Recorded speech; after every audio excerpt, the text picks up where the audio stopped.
This evening, I welcome David Archibald, a geologist, a broking analyst,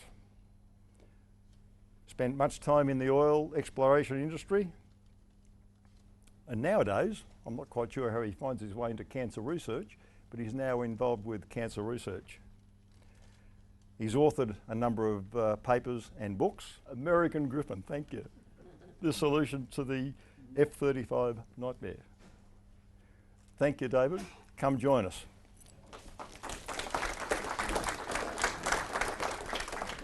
Thank you, Jim. When I became involved in global warming over a decade ago, the promoters of that cult wanted Australia to reduce its coal consumption by 20%. It was easy enough to predict that doing that would damage our economy and reduce our standard of living. Here we are today, and the damage has been done and is getting worse. State governments have gleefully blown up coal-fired power stations in fits of religious ecstasy. As a consequence, we have just had the summer blackouts on the East Coast that were also so easily predicted. One sign of an advanced civilization is a stable, cheap and reliable power supply. We used to have one of those. We now rely upon diesel gensets, in part like most third world countries. The cost of following the whacko religion of global warming isn't just economic. It is also destroying lives, ending some before their time, destroying businesses, hopes and dreams. It need not be this way, of course. We can go back to having a first world power supply system, and we can choose the correct path to go from here. This is not a multiple choice exercise though. There is only one correct path. If we don't take that path, we will be staring into the abyss before we fall into it. First of all, let's understand how we got into the dreadful situation of having wackos in charge of our power supply. Now, Brazil had an election last year, and the corrupt and incompetent socialists were thrown out and replaced by people who seem to understand how the world works. The first words out of Brazil's new foreign minister were that climate change is a Marxist plot, as per this article in the Guardian newspaper. Now, why would he say that? Actually, he's only repeating what the Marxists doing the plotting have been saying. The roots of the global warming plot go back to the 1980s, but got a kick along with the collapse of the Soviet Union in 1990. Suddenly, the left-wing side of politics didn't have a raison d'etre. Socialism was discredited by its failure, and so there was no need to rule the world, interfere in people's lives, and take income from workers and give it to bludgers. So the threat of global warming was conjured up on no evidence. Thus, that last statement, that the global warming treaty didn't need evidence. Thus, it didn't need to be based in scientific fact. Science fiction will do the trick. And there's plenty more. It wasn't just high-level bureaucrats making these statements about what the real motives for global warming are. Heads of state and ministers of state were all fully on board with this. And this is the real reason for the global warming hysteria that we've endured. And there's yet more. What about the climate officials and scientists? What do they think it's all about? They are all on the same page. The scientists involved have realised that they are paid to lie in public, to mislead the public. And also that their voodoo science doesn't have anything to do with what is really happening to our climate. See that last statement? That none of the climate models even remotely correspond to the current state of the climate? That has been going on for at least 20 years. And yet more, still more. The first quote from the ClimateGate emails reflects the normal dishonesty and lying that goes on in official climate science. The second quote sounds a note of alarm at this sort of behaviour, because what societies normally do to lying miscreants who lead them astray is to get rid of them violently. He also raises the possibility that we could be experiencing just a normal climate cycle, something that doesn't have anything to do with carbon dioxide. But none of these global warming hoaxes have died yet, except for natural causes. Others have died, though, for what they have done. There was a story in Quadrant last year by a bloke who lost his mother to pneumonia. With a rapid rise in power prices, she thought she couldn't afford to keep the heating on and never recovered from catching a cold. Mortality does start rising as the temperature of a home falls below 17 degrees centigrade. And Jeff here corrected me and said 16 degrees centigrade. And he reports that Prince Alfred Hospital over the last 2 years, year before last, had a 15% rise in pneumonia deaths, and last year was 10%. So in 2 years we've had a 25% winter-related increase in pneumonia deaths due to old people not affording to heat their homes anymore. And that's our responsibility. Now, her story was told, but there's so many others that aren't. Their lives foreshortened by our whacko religion. They die in the cold and the dark. Thanks to the global warming believers amongst us, each winter now comes with a bitter harvest of dead grannies. We can blame the global warmers for this situation, but if we don't do what we can to stop this and set things to right, then we also share the blame for that. We're the responsible adults with a grip on reality, and so the deaths of little old ladies in unheated homes and all the other attendant destruction that the global warming cult has wrought is also on our heads. We should know better, we can do better, and we must not abide this. The threat to Australia is also existential. Destroying our power supply weakens us economically, and thus we're less able to defend ourselves. And the ultimate goal of the global warmers is to subsume our country into a UN-run third world morass. We know that because the people from the UN have said that this is their aim. Witness Miss Vaguera is here, as nasty a lefty as God ever breathed life into. Now, global warming and renewable energy aren't just a Marxist and socialist notion dating from the 1980s. They have a far darker, nastier past. For example, the Labor Party has just announced a national hydrogen plan that they are very proud of. Where have we seen that before? It was originally a Nazi plan. This is the cover of a book published in Germany in 1933. The title reads as Technik und Wirtschaft im Dritten Reich, and that means technology and economy in the Third Reich. Note the enthusiasm, this thing won't, for renewable energy. The renewable energy is flowing and free. The trouble for us is that the more of that free renewable energy that we use, the more our power bills go up. Note also the enthusiasm for hydrogen in this original Nazi plan dating from 1933. Nasty socialists, when they can't think of anything better to do, revert to hydrogen. It goes on. The Nazis were also big on windmills. I mean really big windmills. This is the design of a 400-metre high windmill which should have used 25,000 tonnes of steel. Now, our power grid now is blighted by windmills that also chop up a lot of birds. They are just smaller versions of what the Nazis planned. The Nazis didn't neglect global warming alarmism. The chief meteorologist for the Luftwaffe took time out from the invasion of Russia to write a paper about humanity changing the climate. He was still writing these sort of papers 40 years later. So global warming and renewables aren't fresh and clean and wonderful ways of saving the planet. They are socialist nonsense with an ugly past. Those who can't remember the past are condemned to repeat it. It seems that we have forgotten a lot of our history because as a civilization, we are repeating the mad Nazi schemes of renewable energy on a massive scale. So far, we have established that the motives of the global warmers are impure. That global warming has nothing to do with carbon dioxide, saving the planet, or any other cause good and noble.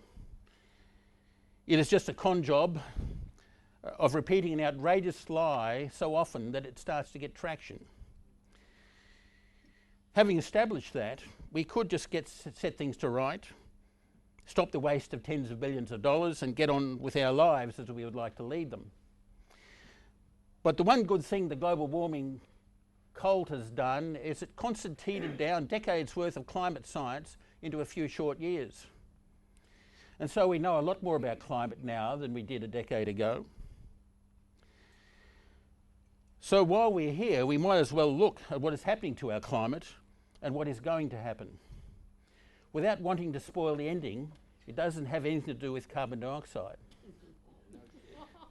To put that story into perspective, let's start with the question of has the world warmed? The first place to begin is global sea ice area. This is measured on a daily basis by satellites that went up 40 years ago in 1979. If the world was warming, ice would be melting. The global sea ice anomaly, as you can see here in the red line, is as flat as a biscuit. Nothing's happened for 40 years. The satellites also measure the temperature of the atmosphere. The average temperature of the Earth's surface is close to 15 degrees centigrade. This chart shows the departure of the lower atmosphere from the average of the 30 years from 1979 to 2010. As at last December, in 40 years of measurements, we are 0.25 degrees above that average. So there has been a little bit of warming, but the trend is very weak. What about Australia in particular? The range is wider, but temperatures were higher a few years ago than they were last year. 40 years of data and the only trend is sideways. In fact, the last month the temperature over Australia was 0.07 of a degree below that long-term average. And we are destroying our economy on the basis of a climate that's actually cooled a little bit. Graphs can be scary and misleading when the data displayed fills the whole of the screen. So this graph plots the world lower atmospheric temperature from the second last slide on a daily temperature range of Perth on the 22nd of January of 10 degrees centigrade. It would be a very sensitive person indeed that can detect that sort of temperature change. This is another way of saying that the climate is very stable. Nothing has happened and there is no suggestion that anything is going to happen. We've had a look at sea ice and the atmosphere. The last big thing to look at is the oceans. They have already started cooling. This graph shows the temperature of the Gulf Stream on a transect in the North Atlantic. Cooling of the Gulf Stream started over a decade ago, and that's degrees centigrade. That's 2004 to 2019, and that's the seasonal change in temperature across that transect. If the oceans are cooling, the planet is cooling because the oceans have almost all the mass of the climate system. And this is another way of looking at that data. This graph shows the temperature profile across that transect down to 800 metres. And so this is 0 to 800 metres, 2004 to 2018. And you can see this temperature used to be kept down of 8 degrees centigrade, down here at 600 metres below the surface. In winter now goes up to the surface. The North Atlantic has started cooling, as predicted by some of us. And what has happened to our experience as Australians? Some records show warming in our lifetimes, as this Cape Otway record shown in this slide. We were only getting back to the temperatures our great-grandparents had. And this is Newcastle's temperature record. It's nearly 160 years long, and it shows much the same thing, a cooling to the 1960s, then a warming up to the current day. And nothing more than that. And the Port of Newcastle exported 158.6 million tonnes of coal last year. If only some of that coal could be used in Australia to provide winter heating for our elderly. Foreigners get to use our coal while we miss out. The mental gymnastics involved in that are beyond the scope of this lecture. But as a mental illness, it ranks up there with gender dysphoria, and I don't need to tell you how bad that is. Enough of concentrating on our own needs, our ability to provide the indigent, the frail, the elderly, those of lesser means, our brothers and sisters in the twilight of their lives, trying to be self-sufficient and not a burden to others. We will leave those narrow, selfish concerns for the moment and go back to worrying about the planet. This graph shows the longest temperature record on the planet, which is the Central England temperature record from 1659. There are a few interesting things on this chart. Now, we're up to here. This is the end of the Morton minimum. We've got the second half of the Morton minimum. This particular decade here was the coldest for the last 1,000 years. It killed a third of the population of Finland. And then the Morton minimum, the sun became more active, temperature climbed up. In fact, it almost got to where we are at the moment, come 1730. But this spike down in 1740 was a one-off, one-year event that killed 20% of the population of Ireland. There's no known cause for this. There's nothing in the solar record that tells us why it happened. It could happen again at any time. Then we warmed up. The Dalton minimum came along here in the early 19th century, 2-week solar cycles. The Thames used to freeze over in London. And a big spike down the late 19th century. Then we got to a warmer period into the 20th century as the sun became more active. Now we reach back further in time. This is 2,000 years of data instead of just 300 years odd. And here we are at the moment. It's 2,000, 1,000. We've basically come back to the temperature we had in the medieval warm period, and before that the Roman warm period. In both those periods, grapes grew in northern England. It's not warm enough now yet to grow grapes in northern England because the warming hasn't gone on long enough. It seems like there's starting to be cycles that got Tim Wills of Swansea University so concerned. And as he should be, as a self-confessed conspirator in a giant fraud. We must not linger here. Onto the Holocene, which is a name given to the interglacial we live in. Temperatures were a couple of degrees higher 6,000 years ago, and this period is called the Holocene Optimum. Now, the warmers wouldn't like this, but it was considered, when science was normal, that a warmer was better, and thus they called it the climate optimum when sea level was 2 metres higher. Since the best of times, temperature has been falling by 0.25 degrees per 1,000 years, and water has become locked up in the ice sheets, causing sea level to fall, which is what happens before we plunge into a glaciation. And what that means is shown in this graph. This is one of the scariest graphs ever produced. It is a continuous temperature record from a core drilled by the Russians on the Antarctic plateau. Data going back 450,000 years, we see 4 or 5 interglacials, 4 glaciations as the temperature runs up and down. The interglacial periods are only tiny interludes in millions of years of grinding ice. Some might think that our current climate is normal. It's not. It's a special, wonderful time in which a vast area of the planet can be put under the plough or bears great forests across northern Europe and into Asia. Normally, ice sheets extend below the Canadian border and across the North German plain. How this came about was Antarctica drifted over the South Pole about 40 million years ago, and it started cooling the planet. Sea bottom temperature dropped by 10 degrees centigrade, and the ice sheets built up in Antarctica. Then this situation became self-perpetuating, and sea level dropped 70 metres.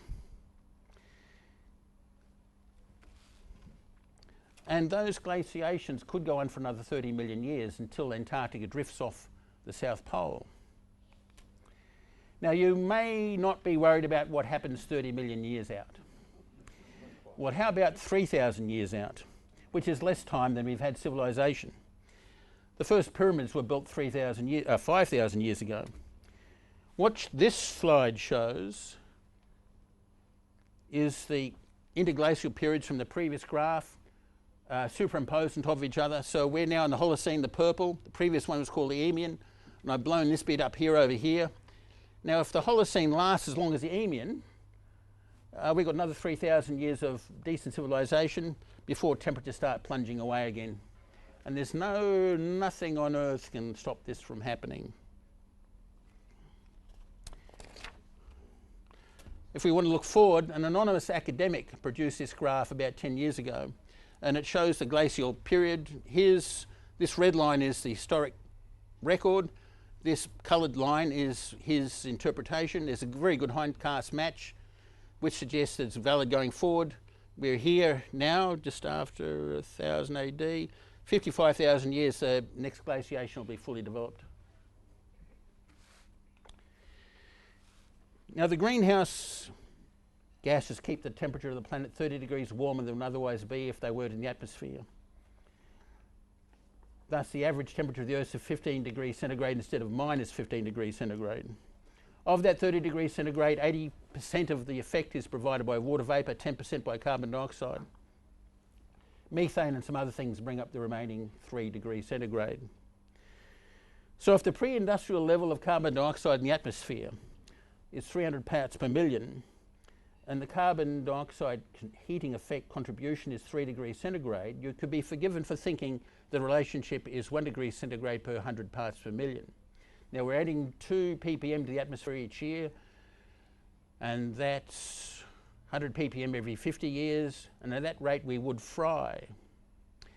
But fortunately, the heating effect of carbon dioxide isn't arithmetic, it's logarithmic, as shown by this graph. So the first 20 parts per million provide about half the heating effect to date. Then the heating effect drops away very rapidly, such that from the pre-industrial level going out from here, each 100 ppm only adds 0.1 of a degree centigrade. And we've probably got another few hundred years of digging up coal and oil and burning them. And we might get to 600 parts per million. And from here, which is probably another 0.2, 0.3 degrees centigrade of warming, which will be overwhelmed by the natural change in the climate system. Oh, there's a couple of things here. This is the pre-industrial level during the ice ages, down to 180 parts per million.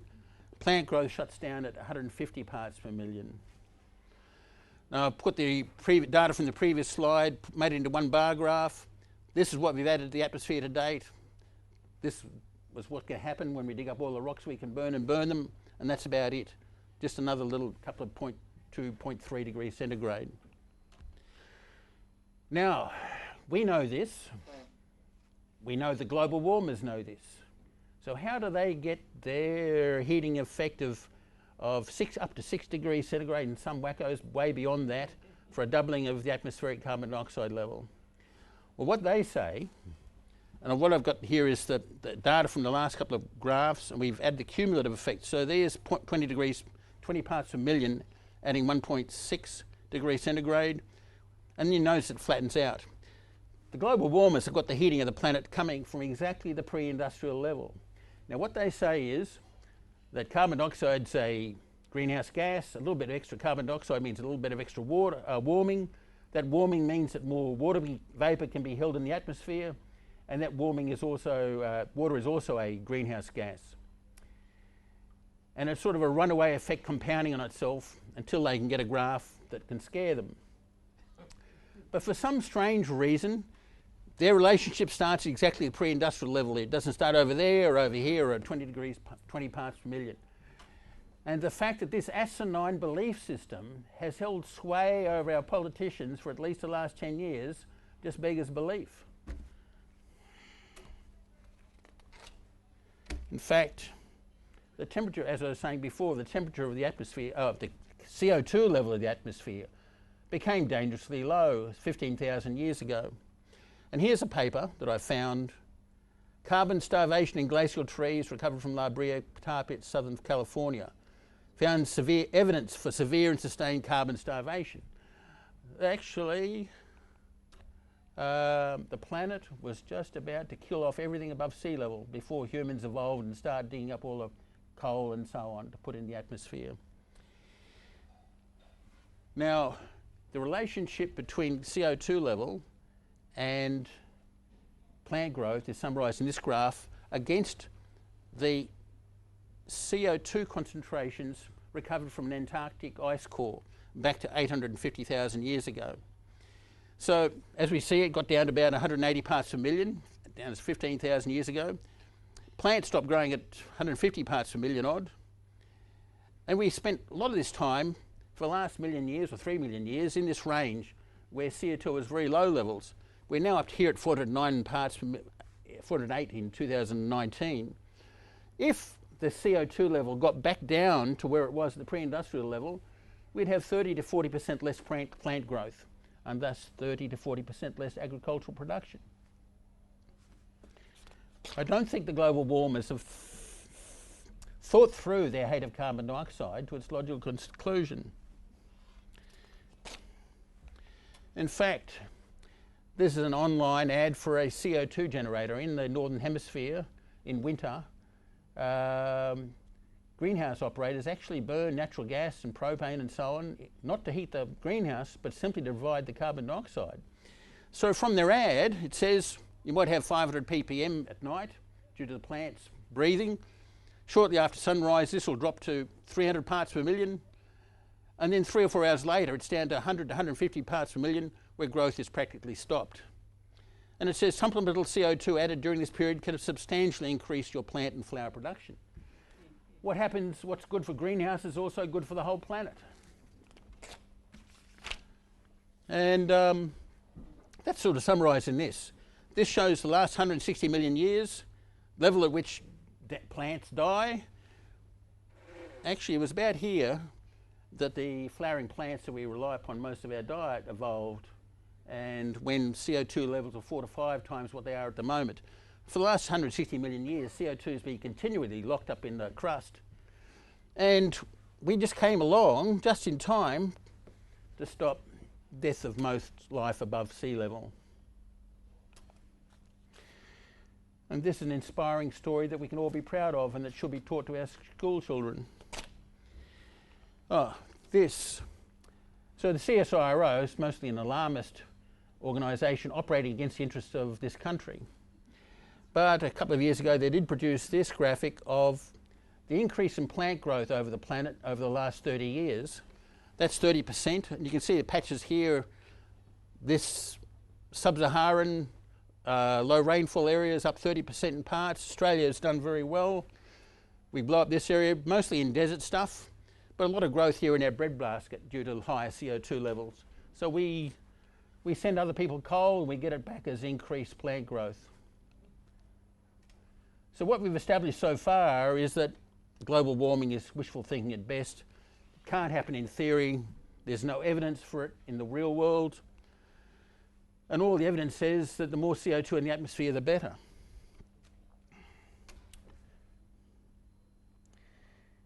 In fact, we're going to miss most of that carbon dioxide because there's also an 800-year turnover of the oceans. And about 98% of the CO2 in the whole system is in the oceans, 2% in the atmosphere. So in the 800-year turnover of the oceans, they will partition down back into the deep oceans and we'll never see it again. And then our antecedents, the people who follow us, will be experiencing falling CO2 levels and lower crop yields year by year. That'll start about 300 or 400 years out. Now, the temperature of the planet did rise a bit in the second half of the 20th century. Is there a more logical reason for that than carbon dioxide? All things in climate have a cause, so what was the cause of that? Well, it turns out the sun was more active in the second half of the 20th century than it had been for the previous 10,000 years. And energy from the sun is what keeps the Earth from stops the Earth from looking like Pluto. And the level and type of energy does change on various cycles. So what we see here is the solar cycles, which we've numbered since 1749, but records go back to the mid-17th century. And we see the Dalton minimum, where we had 2 consecutive weak solar cycles. The modern warm period went a lot stronger and the world warmed up a bit, and it looks like we've just about completed the first half of a Dalton minimum repeat. And it looks like solar cycle 25 will be of similar amplitude to 24. And that's the increase in solar activity is illustrated by the open solar flux, which is a record kept by the Dutch Weather Meteorological Institute, the KNMI. The Warner minimum we talked about before, the Dalton minimum, to the late 19th century, and suddenly we're a lot warmer in the hotter in the modern warm period. And what this graph shows is the last 10,000 years of solar activity, and the second half of the 20th century was more active than any time in the previous 10,000 years. And that would be the most likely reason why the Earth warmed. In fact, we can get it down to the year when climate changed. This is the Iaea index, which is a solar magnetic flux index. Records have been kept since 1868. There's a recording station in London, one in Melbourne. And through the last years of Little Ice Age, it was operated at this level. The modern warm period, an average of 23.2 as opposed to 15.7. And that was 1933. And then it ended in 2006. And that's shown by using a cumulative graph, showing you just simply take away from the average. 1933 was low, 2006, and we're now back into a cooling period. Corroborated by the BE10 flux, because in large part it's driven by the sun's magnetic field pushing galactic cosmic rays away from the inner planets of the solar system. So the upper atmosphere is continually bombarded by hydrogen nuclei and other things, which send a shower of neutrons down to the lower atmosphere, which form as nuclei for cloud droplets. A lot of the atmosphere is saturated with respect to cloud formation, but there aren't any nucleation sites for the clouds to form. But the flux changes over the solar cycle, which we'll see in another graph, and it also changes on other scales. There's something else formed in the upper atmosphere as galactic cosmic rays hit oxygen, nitrogen atoms, and that's beryllium-10. That's held up in ice cores, and you get fairly decent definition on those cores. This is a di3 core in Antarctica back to 1425. And we see some of the things we talk about, the Morna minimum. The previous cold period was the Spora minimum. And you'll notice the warm period, the modern warm period, is much lower BE10 levels. And this is the solar cycle change of the neutron flux in the upper atmosphere. We had a period of the 1970s cooling period where there was a high neutron flux, then it goes up and down. It looks like we're going to head to a new high as we go into the 24-25 solar transition. And solar activity also controls sea level. This is the solar cycles in red, sea level as measured by the National Oceanographic Centre in England back to 1909. And you can see there's a reasonable correlation. The strongest correlation was from 48 to 87 with an R squared of 0.54. But one of the better indications of solar activity's influence on climate and sea level is this graph of water levels in Lake Victoria, dating from 1900. Once again, the red is the solar cycles, the blue is Lake Victoria in East Africa, lake level. And when they started measuring this over a century ago, they immediately recognised there was a correlation with solar cycles. Then it broke down for 40 years and resumed again. And we're told, some by some, that the science is settled, but this graph came out in February this year, just last month. And what this shows, the red is the solar cycles, blue is the rainfall in Germany lagged by 17 months. Very strong correlation. There's a less than 0.5% chance that what you see there isn't real, that it's just an artifact of the statistics. But the sun does control everything. If you can predict solar activity, you can predict climate.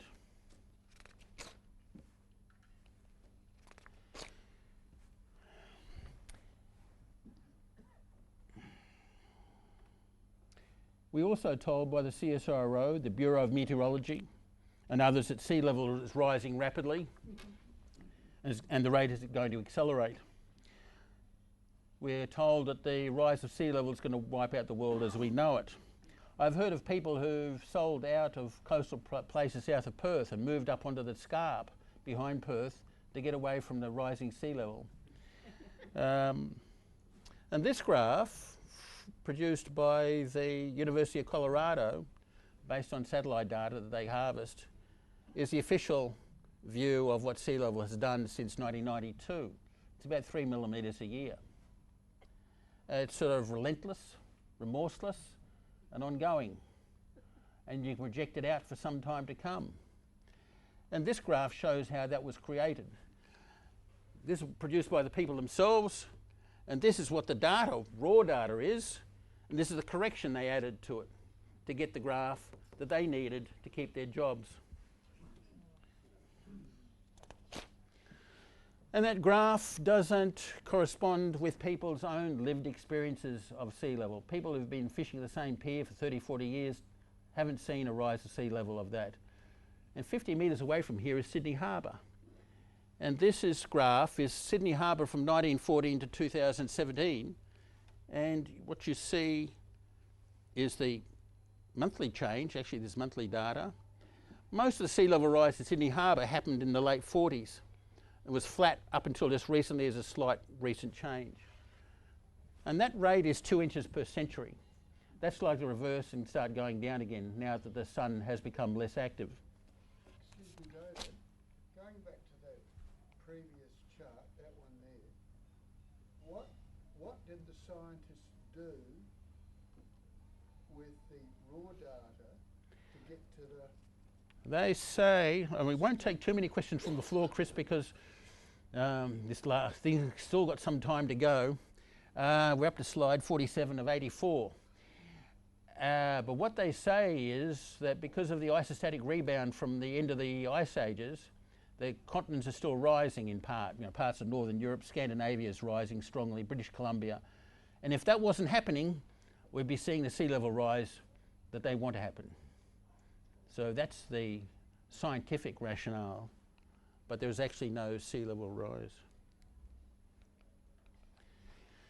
And the last refuge of the global warming scoundrel is that increasing ocean acidification will dissolve all the shells off the little sea creatures, and most of the sea creatures will die. Well, this is a place called Dover Reef in New Guinea. And what you see here is a coral reef, fresh living corals and stuff. There's fish swimming about in the background. And these streams are carbon dioxide bubbles, because this living reef is formed over a volcanic vent. And this is carbon dioxide just piling past it, hasn't killed a thing. In fact, the oceans won't become acidic, they might become slightly less alkaline. Now, some other people do decent science from time to time, and I'm not the only one predicting a fall in temperature due to lower solar activity. This graph is produced by some Finnish foresters from 1500. That's the historic data and their projection. And based on the cycles they can pull out of tree rings, because if you have a cold year, you have a narrower ring, and you measure the difference between them year by year, and you can extract the cycles out of that. They're projecting a very severe cold period coming up soon, which is more severe than anything in the last 500 years. This is something that, if it was true, should be worried about. And we what are the dates on that dip? Sorry, what? What are the dates on that dip? That's 1500, 1600, 1700. That dip they forecast. That's about 2040, if you think you'll still be here. Yeah. 20 years out. Others, there's some solar physicists called Steinhilber and Beer. This is where we are at the moment. That's from 1700 to 2000.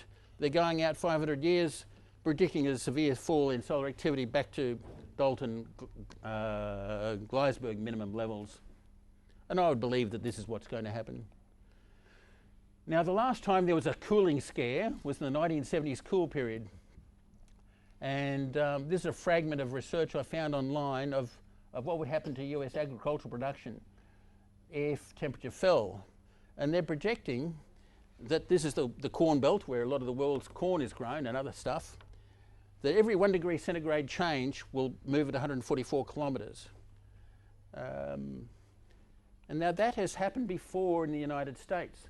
Last time we had a major warm period was the medieval warm period.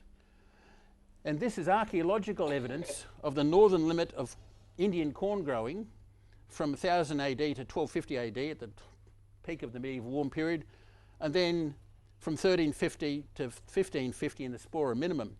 And the northern limit of Indian corn growing moved 300 kilometres south. This is going to happen again in the United States.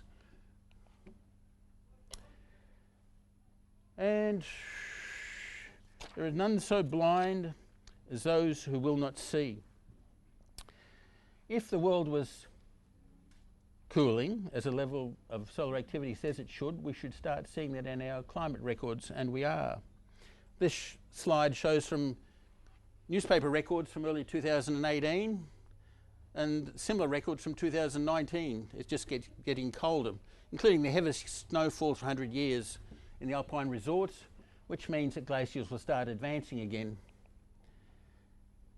And so it has come to pass. Greenland has put on more than 1 trillion tonnes of ice in the last 2 years, as shown by this graph up here.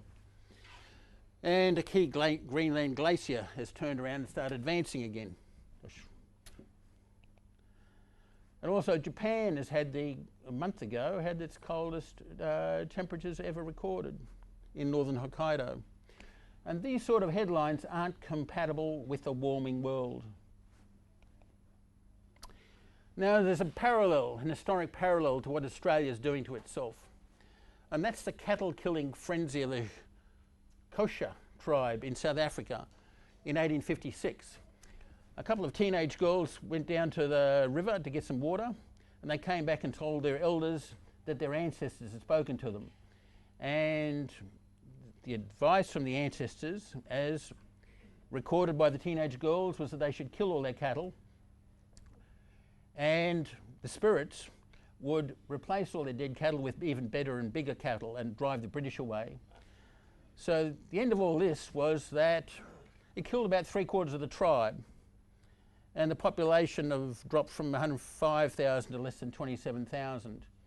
And that's the two involved. The main ones are here on the right, and this is the plaque in South Africa recording that. Now,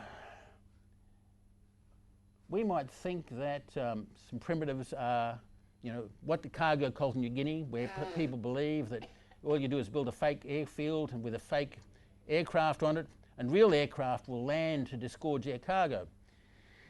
But what we're doing here now, in the name of global warming, is no better. It's just spirit worship, religious fits of ecstasy, a possible historic parallel to the ending of what we're seeing now is the Roundheads and Cromwell and so on in England in the 1640s. The Calvinists, when they took over England, but people got sick of it eventually, and the royalty was invited back to run England again. And they then dug up Cromwell's corpse and beheaded it and hung it in chains.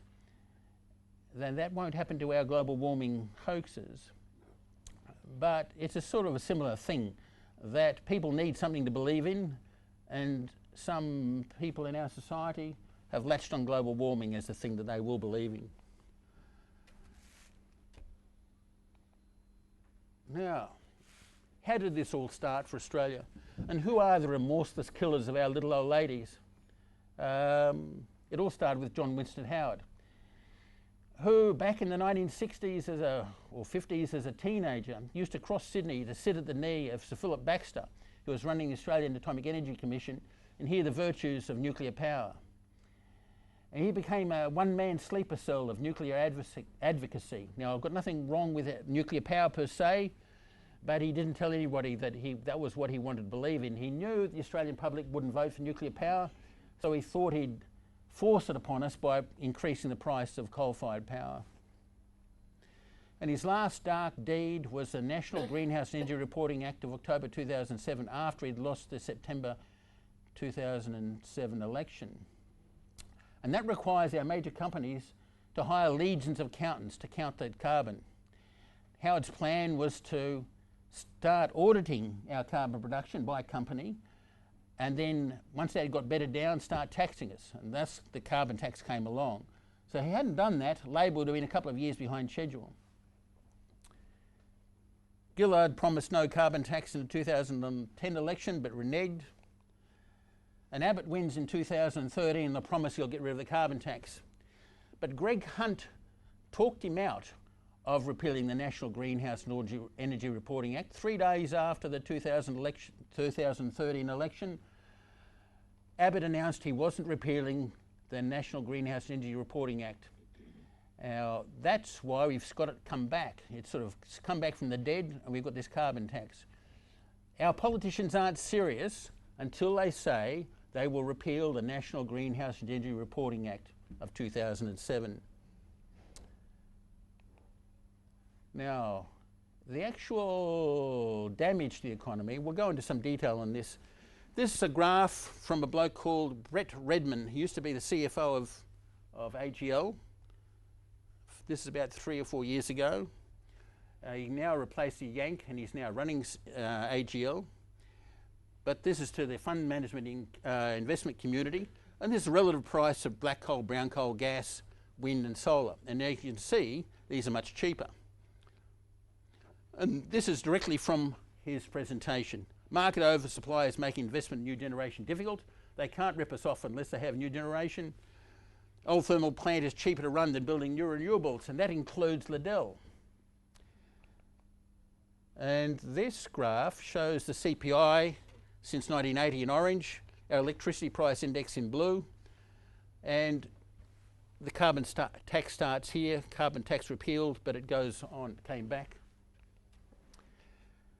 This of our power generation, this is in orange, that's coal. The blue is natural gas. Now you may remember in the early last decade, it suddenly became fashionable to burn more natural gas as opposed to coal to reduce the CO2 emissions from our power generation. Well, that's a bit idiotic in that natural gas will end up being priced like oil in terms of energy content. So if you're burning natural gas, you might as well be burning oil, which is a very expensive way to generate power. And then this wedge is renewables, which is causing the cost increase. And the people running this country are so whacko, they now want to come after the hydrogen, the carbon atom in each methane molecule in our natural gas supply. So these people who own our pipeline networks hired Deloitte to produce this document, decarbonising our natural gas supply, which throws away 70% of the energy content for no reason. And if we increase our coal use, power costs will come down. That's coal use in share in blue. Power costs, we just get them to reverse. Because we won't have to pay subsidies for other renewables, wind and solar, as opposed to coal. Now, we've already had a lot of pain and suffering on the East Coast due to the zealous blowing up of that power station in South Australia. The Andrews government wasn't happy with whatever it was, Hazelwood, going on for a few more years. So they sent their safety inspectors in to find problems. They found $500 million worth of repairs, so the owner said, oh, we'll shut it instead. That came forward and threw everybody's plans out. But there are more power station closures planned for us, and thus more pointless pain and suffering. Now back to our man from AGL and his presentation a few years ago. So they're getting rid of our coal-fired power stations, they're getting wind and solar, they're very unreliable. The way to actually make money out of the whole thing is to put in diesel gensets to capture those few minutes of very high power prices. So this is from a graphic he produced. It is a graphic he produced.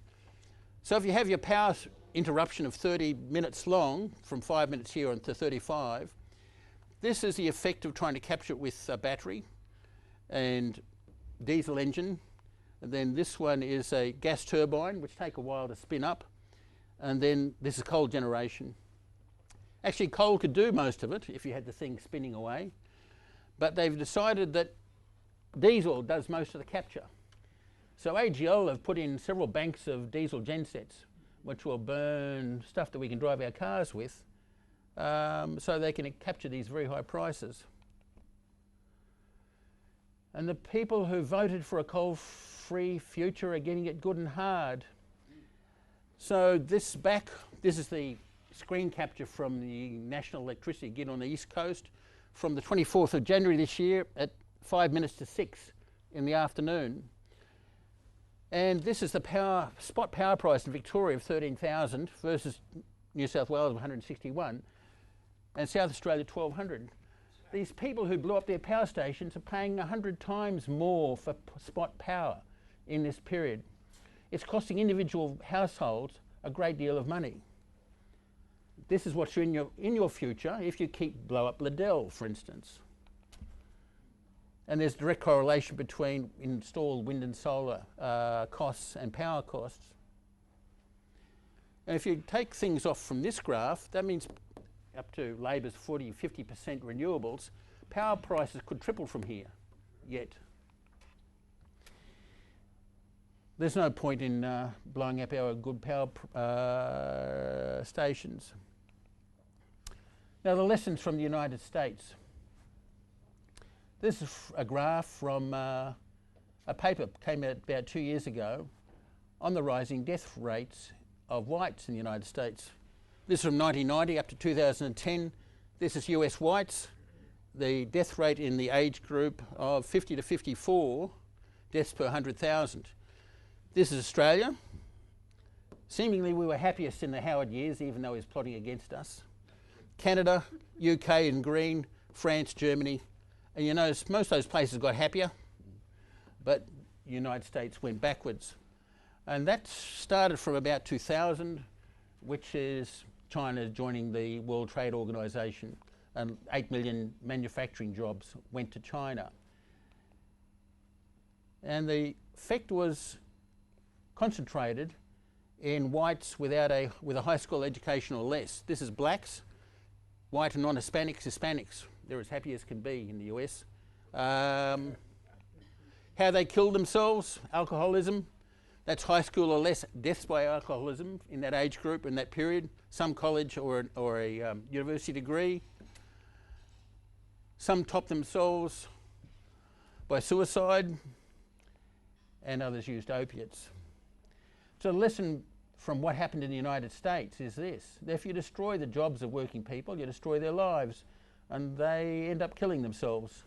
And that's what's coming to Australia, to people who think that we can do without a manufacturing industry in our glorious carbon-free future. Now on to the subject of PV. Now there are mines in Western Australia, nickel mines and gold mines, that produce power from diesel, but they also have installed solar PV, which produces power at 12 cents Aussie a kilowatt hour, and diesel's 22 cents a kilowatt hour. So for 8 hours a day they can get cheaper power from the sun. But all those solar panels are produced in China using power at 3 or 4 cents a kilowatt hour. And using those solar panels, you produce power at 12 cents a kilowatt hour. So what happens if you use power at 12 cents a kilowatt hour from the solar panels to make more solar panels? Your power ends up being 30 cents a kilowatt hour, from 30 cents a kilowatt hour up to 90 cents, until the cost of solar power is much, much less than it is at the moment. These are just sort of gimmicks. You can have solar PV, but it's not sustainable. It won't replace itself. So if you want to know what's going to happen to the cost of solar PV, we've got to look at coal production in China, producing all that cheap coal. This is a graph from some Chinese academics from a paper 2 years ago of Chinese coal production from 1940. Their best estimate of what's going to happen from here is this red line. So I put 2020 here. They're just about peaking of coal production and thus the lowest prices in China. So cost of producing everything in China will start rising from here, including solar power consumed in Australia. Now, politicians, both Labor and Liberal, want us to keep onto the Paris Climate Agreement, which will basically impoverish us, make our lives a lot worse, endanger the country, make us open to invasion. But there is another Paris Agreement which they're not talking about, which is the Iaea Treaty that we signed in 1979. 28 signatory countries. We're the only one delinquent, and that's from 2012. The only other countries that ever been delinquent were Luxembourg for 89 days in 2009 and Turkey 86 days in 2018. Some of us may remember Julia Gillard when she was Prime Minister, who used to say we should set an example to the world and produce less carbon dioxide because other nations will follow us. But there's far more important treaty which we're not honouring. Some of us say we're down to 12 or 20 days of supplies. The official figure is 49 days. But we're in a parlous state. I noticed the budget came out yesterday. There was no mention of fuel security. It'll probably cost $10 to $20 billion to set this problem right, a problem that both Labor and Liberal have let run for decades. Instead, we should conserve to convert, because long term we will have a carbon-free future. We'll have dug up all the coal we can dig up and burnt it. And there's some other aspects of our fuel supply also. 4% of petroleum production is actually used to make plastic. So in the carbon-free future, where's our plastics going to come from? It'll probably come from wheat chaff and grass clippings, which people will be paid for. And the power will come from nuclear, because that's the only source of power which will provide us a decent standard of living. Everything else will have us back to the dark ages. And there is only one path. Coal and oil and gas were given to us to take civilization to a high level. U-235 was a fissile isotope given to us to start the match that will light the nuclear fire, which will maintain civilization at a high level for all eternity. Departing from this only leads to tears and death. There's no role for renewable energy because it's not sustainable. In conclusion, in the next federal election, vote for the party which will credibly stop the climate stupidity and repeal all that climate and renewables legislation. Honour the Paris Agreement we signed in '79. Start developing the coal to liquids technology we need for when the oil runs out. And there is a better nuclear technology than the current U-235 burning light water reactors. We also need that going forward. And finally, these are my last two books that I published. As Jim said, American Grip and the Solution to the F-35 Nightmare. I'm told that last week a copy of this book was given to the acting US Secretary of Defence. If you want a copy of it, email me or Jim and I'll send you a PDF so you can read it yourselves. And thank you very much, ladies and gentlemen, for your attention this evening. Stay there, David. You know, in the event that there might be the odd question or two, Peter? Yes? Can you tell us how we can upstage the Bureau of Meteorology with its predictions of El Nino and La Nina? Is there a website somewhere that gives the thermohaline situation at any time? Yes, there is. I can't quote you. It's an NOAA website that does predictions of El Nino and La Nina and so on, and also the depth heat as a pulse of heat come up or cold come up. Have you read Richard K. Moore's? Loud voice. Have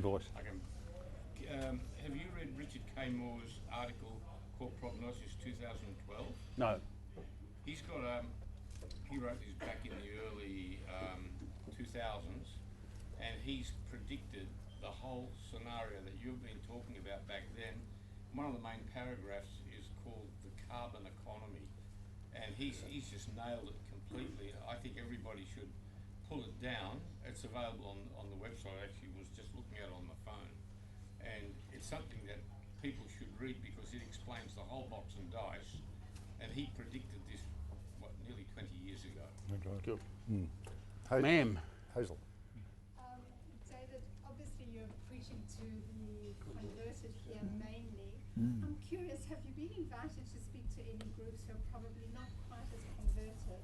And what has the response been? Presented with facts and figures? No, I've never been invited to speak to the unconverted as yet. They don't want to know. Oh gosh. The highest level I've taken this is a US Senate hearing room in 2011, and I was invited back for a House of Representative hearing room on Capitol Hill in 2013. That's it. That's mind-blowing. Yep. Sir.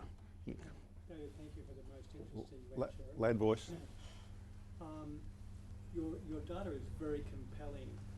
When you show that to your fellow scientists, not just the lay public, how do they respond to what you say? That data speaks for itself. As I said, there are none so blind as those who will not see. It's a beliefist system for most people of that ilk who would have to change the way they think if they were to give up in believing in global warming. I will say that the most significant thing that could come out near term is President Trump appointing Will Happert or head a presidential commission on climate. Yeah. And that may set the world free as yet. With a wall. Other questions? Climate. Let me raise a question of you, David. In late last year, there was a number of papers, not least by a NASA scientist, whose name evades me right now, John Christie, ex-NOAA, and NASA, and I think in September or maybe November of last year, a Professor Valentina Zakova, who did a presentation at the GWPF in London that I've certainly had a look at. It's been commented upon by many, with some pretty frightening predictions. If it comes to pass, it relates to much of your presentation here about a cooling planet. But would you care to comment upon her predictions? Yes, I looked at her paper. I think she's a bit of an arm waver. There's not much science behind her prediction. There are some people who quite obviously say, well, if the whole world's going this way, we'll predict the opposite, we'll get some traction. And predictions like hers get a run every 3 or 4 months in the press because they want to put something different in. I think the graphs I'm quoting from the Stein-Hildebrand beer and the Russian, the Finnish tree ring people are just as scary as anybody else's. Yeah. Swensmark put out a new paper recently, also about the sun. Ziggy, did you wish? Just diverging from the climate thing, I was looking at that American Gripen. Of course, the Gripen was a Swedish aircraft, and I'm very interested in aviation because I was a commercial pilot for 30 years, and I've been screaming about this stinking F-35 since the day it was conceived, and screaming even more when our idiotic government bought the bloody thing. And I can't believe that they could be as crazy to buy that crock of crap. And what can we do to stop the bastards?